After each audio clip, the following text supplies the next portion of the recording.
PMI has come a long way since it was founded in 1969 as a non-profit to underpin the project management profession.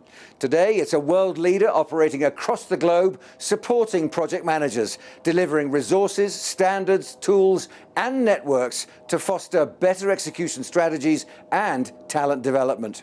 I'm Andrew Wilson. I'm here in Davos to speak to PMI ahead of the World Economic Forum. Welcome to the Business Debate.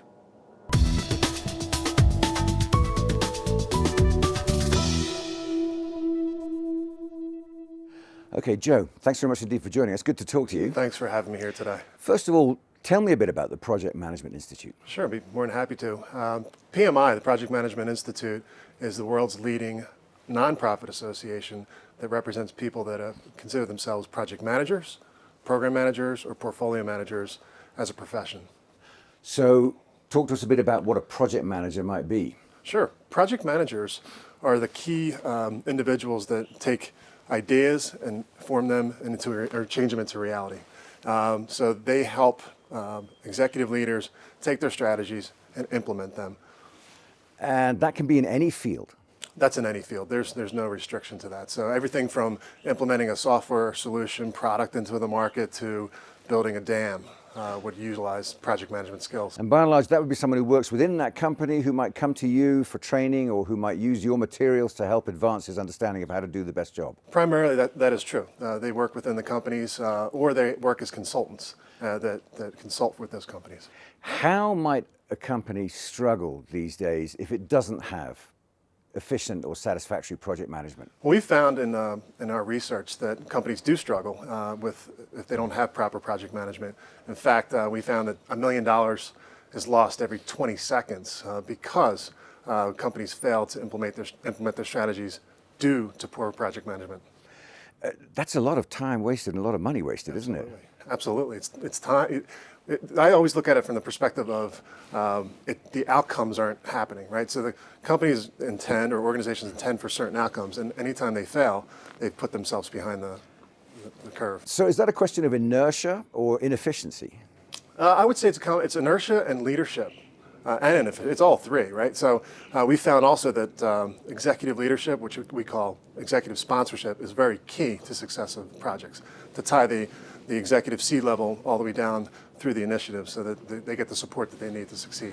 Now, since PMI started in the 60s as a non-profit offering this kind of insight into project management, you've really grown, which means there must be an enormous demand for these kind of skills. Absolutely. In fact, this year is our 50th anniversary as an association, so we're really proud of that coming up later in the year. And what we've found through the years, we have a great success, but we're going to continue to have more success because of the rapid pace of change. Our project managers are right in the middle of change initiatives. That's what they do every day. So they're well positioned to be adaptive in this new environment of highly disruptive technology.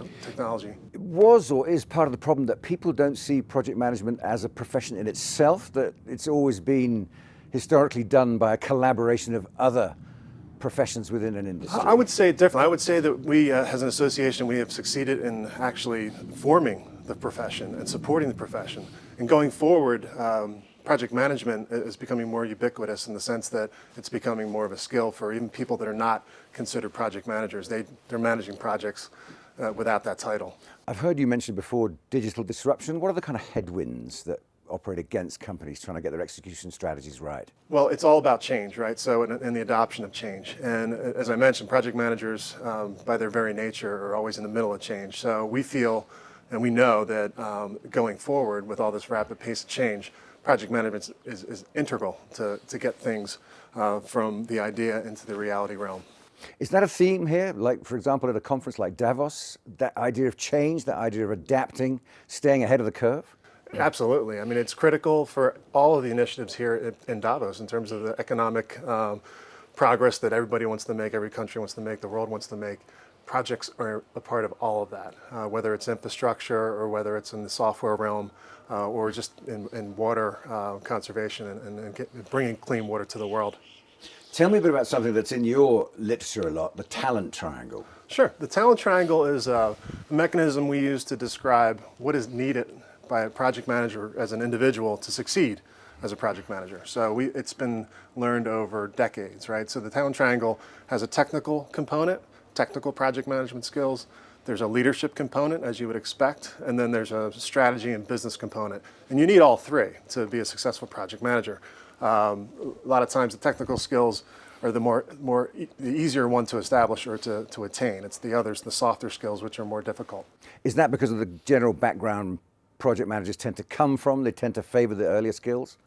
Well, there's some fundamental things you need to know about project management in order to be a project manager, so that you have to start with those technical skills, but you can't succeed unless you know how to lead a team through change.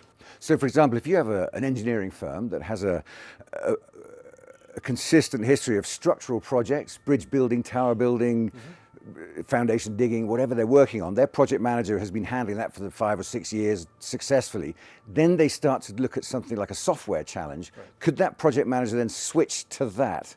Or would you need a different kind of expertise? Well, we've learned through the years, and we've provided the support through the years to provide more training for agility. Agility, or Agile, has been a trend that's been going on for 10 years. And our project managers, in the context that you just discussed, have to be trained and skilled into that Agile world, because of the more traditional approach was very structured.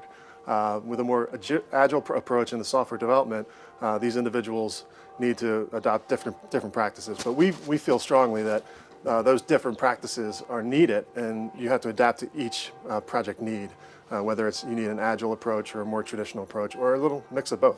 And how much of what you're looking at is applicable today, or are you thinking down the line? 10 years' time, 20 years' time, will things change again? Well, things are changing as we speak. The rapid change that we're experiencing right now, there's new ways of working in organizations, and we are adapting along with those new ways of working. And in fact, we're going to, in terms of what we do, we are supporting those individuals, the project managers, throughout their career. So we will adapt with them and make sure that they're properly tooled to work in these new organizations. And final thought then, looking down the line, are you optimistic? Do you like the way people are adopting the new skills, the way project managers are working with the sort of ideas that you're putting out, that they are moving things forward in a way that you can see makes sense? Well, I'm very optimistic. In fact, every time we read a magazine about disruption and change, it makes me feel well positioned as an association, and well positioned for the individuals that we support, because that's what they do. They orchestrate change day in and day out, and we will support them along their career life cycle to be the leaders of the change.